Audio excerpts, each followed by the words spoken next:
Hey guys, it's Joe with OMNIA Guide, and today I'm going to be doing a video that of a content that I've already done yesterday, and it's going to be the Lost Chapter for Palom.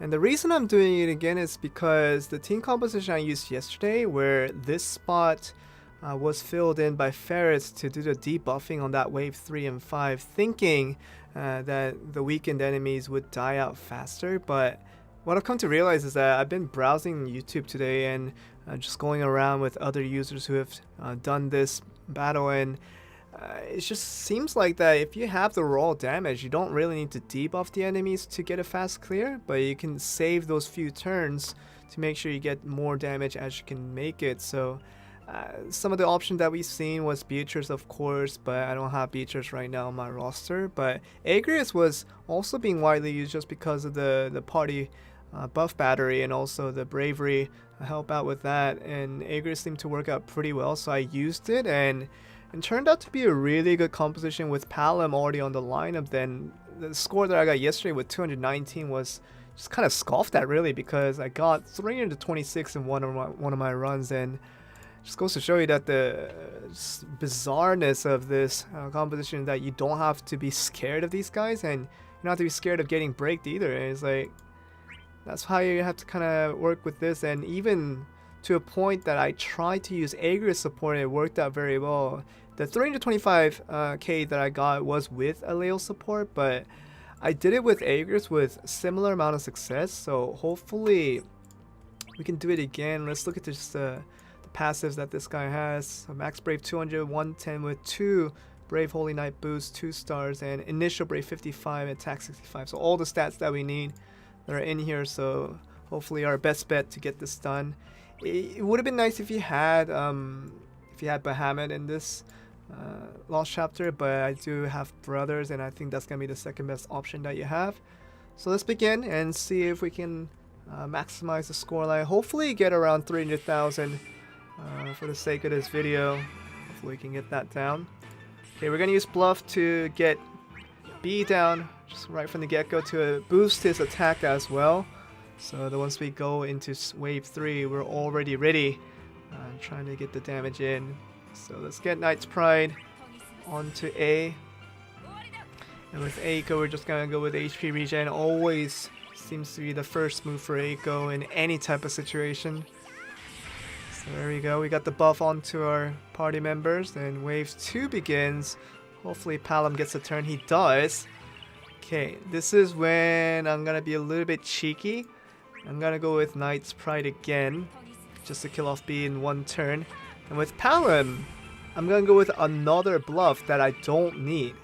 The reason I'm doing that is because we're eventually not gonna use that last bluff in terms of that turn count that we're eventually gonna have, but increased attack right from the get-go is always a good thing to have.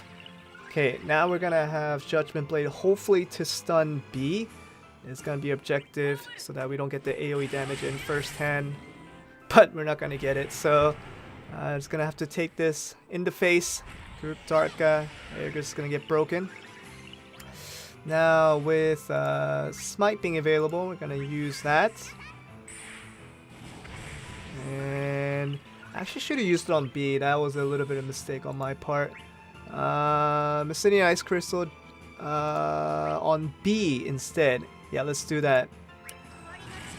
Okay, we're gonna do that, and Eiko's gonna have a turn again, with Palom also having a turn again, surprisingly.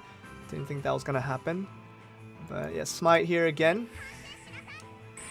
You always want to be focusing on the AoE aspects of things, but we're gonna have Stardust already available, so we're gonna go ahead and use that. Gonna break A on the first rotation, 17,000 with 32,000 just right away. So good damage already coming in this early stage. Even though Agrias is being targeted by B, I'm gonna use Judgment Blade, hopefully to stun one of these two. Oh, it's gonna get this stun onto B, which is exactly what we needed. Okay, so A is gonna get pretty high brave, but yeah, not gonna be heavy. Have to worry about this B for now. Gonna use Hollow Bolt, hopefully to break B. Maybe we can do that. Yeah, so just broken right there for B, and now we're gonna get Smite onto A. And we're gonna get more help from Palom once he does his Mysterious Ice Crystal just on A, just like that.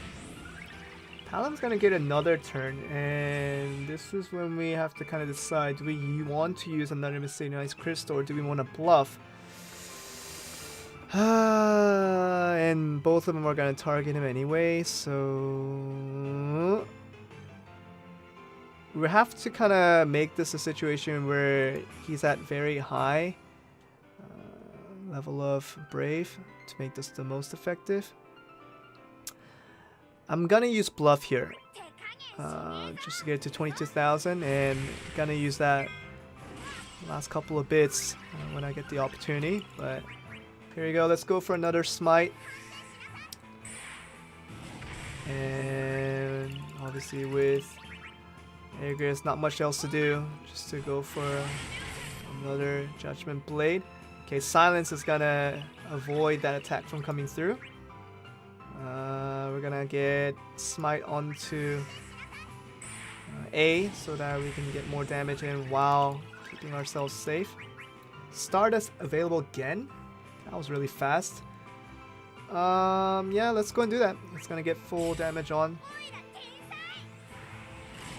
29,000 with 33,000 mixed on with that. Oh my goodness, that's so much damage.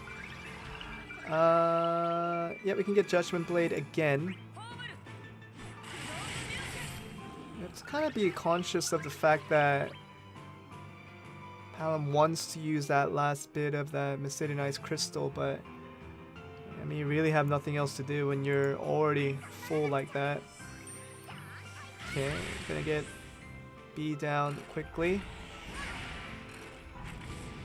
Now with Palom, what do you do? Obviously have to go with this. Yep, killing B off will kill off A too, so just gonna target this instead. So this will indirectly kill A with that splash damage. Judgment Blade here. With Eiko, you can go with another HP regen. Just need one more HP regen for the Agrias support that will come on a little bit later. This one, yeah, I guess you have to. There's nothing really else to do, unless you want to give the turn off to Agrias. I don't think this will kill it. Yeah, let's do dual cast. Because you're gonna have to give it off to Agrias anyway. We're gonna save a turn here.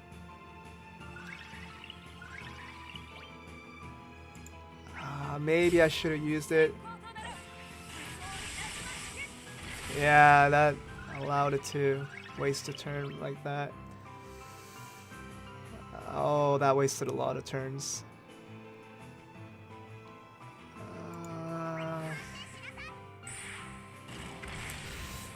Had to use Smite there. Now we're gonna go to the situation. Palom, yeah, finally. At least this great Mysterious Ice Crystal wasn't gone to waste. Just using it to save some turns. But I still feel like I should have used it there. We'll never know. Can't go back to the past now. With this one, gonna use Judgment Blade. Nothing really else to do. Now you have to keep conscious of the fact that Agrias' passive is on 2 turns left. So you have to use Knight's Pride pretty soon here. With this one, I'm just gonna use HP attack. Should have had four skills left, but I'm left with 3.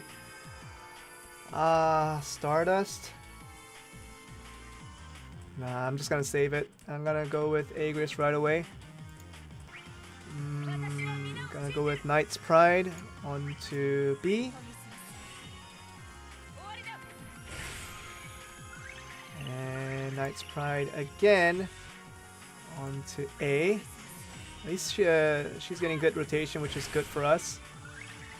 And now we're gonna summon Brothers to make sure neither of these guys get a turn. I'm gonna try to clear this off as fast as we can. And yep, we're gonna have to use Knight's Pride for our Agrias as well. Gonna do that. 36,000, good stuff.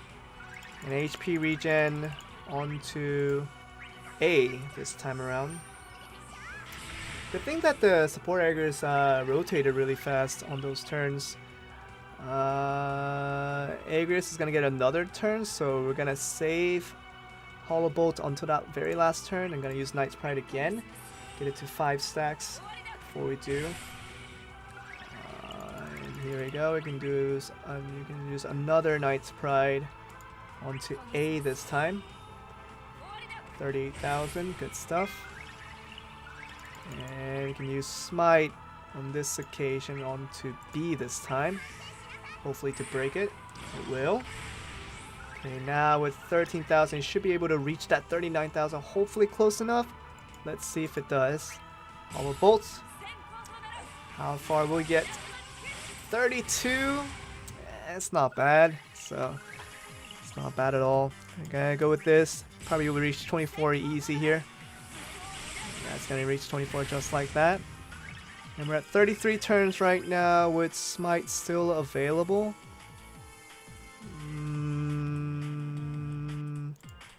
Gonna use Smite over here actually, because I'm gonna be pretty greedy on this situation and try to go for Knight's Pride to finish this off. Hopefully this works out. 25. It's gonna be just enough. Yeah, okay, so I was kind of gambling on that situation, but it turned out to be a successful one. HP attack, and with Agrias, the only thing that she has left is Judgment Blade. Gonna have to use it. Yep, that's good enough. 24,000. And even with the Agrias support, of course, Leo would have been better, but I don't have Pandemonium. I don't have Bahamut, so wouldn't have made the best use of it anyway. So let's see if Agrias did a good job here. Yeah, 300,000. That's not bad. 304. That's kind of what I was hoping for. Anything above 300k is a good scoreline for us. So all the possibilities are really there with the Agrias support and Leo support as well. They both work very well on this stage, but just the point of this video alone is to show that you can be really aggressive by having 2 DPS like Palom and Agrias. Of course, a lot of people are going to have Beatrice right at this stage, but Agrias, you know, putting her there right at the center as the knight, you know, you know what she does. She gives the bravery battery, and also she gives the invisible buffs to your teammates while doing massive damage herself with AoE shaving. So right now at this stage, it's Lost Chapter is so fitting for Agrias. I kind of full of me to not have used her earlier yesterday, but now that I know, I can tell you guys that this is pretty much the way to go. Agrias, if you have her EX, if you have every one of the things that you need, she's gonna be a very valuable tool for this Lost Chapter. So we do have a couple of days left, and of course we do have the exciting awakening tomorrow, the last match coming in tomorrow with the mysterious EX that nobody still knows the answer to of who that's going to be, but I'm personally very excited for it. Whoever the EX is going to be, I'm most likely going to pull for it, trying to gather up some gems to get that done. But yeah, that's going to be it, guys. So Lost Chapter for Palom looking easier than ever, as if it wasn't easy enough already. Having Palom as my go-to guy, and also having Agrias to additional DPS support. You know, you can't really go wrong with that. Just try to make sure you have a little bit of stability with more Brave Battery as much as you can. Of course, Beatrice does a good job with that with her Saint Cloth, but you have a lot of options here, and you're gonna probably have an easy time. 300,000, you saw that I can do it just on one run, so you guys can probably do it as well. As long as you have a good 5-turn Leo support or Agrias support are both viable options. Bahamut is the best way to go in terms of this specific stage, but you can also go with Pandemonium if you want to go that niche route with the launch meta with Leo if you're going to use that. But yeah, that's going to be it, guys, so for this video, and hope to see you guys in the next one. If you guys enjoyed this content, please remember to click subscribe to Opera Omni Guide, and I will try to be very, very consistent in creating good content for this community. And that's going to be it, guys. I'll see you guys in the next one. Have a great day.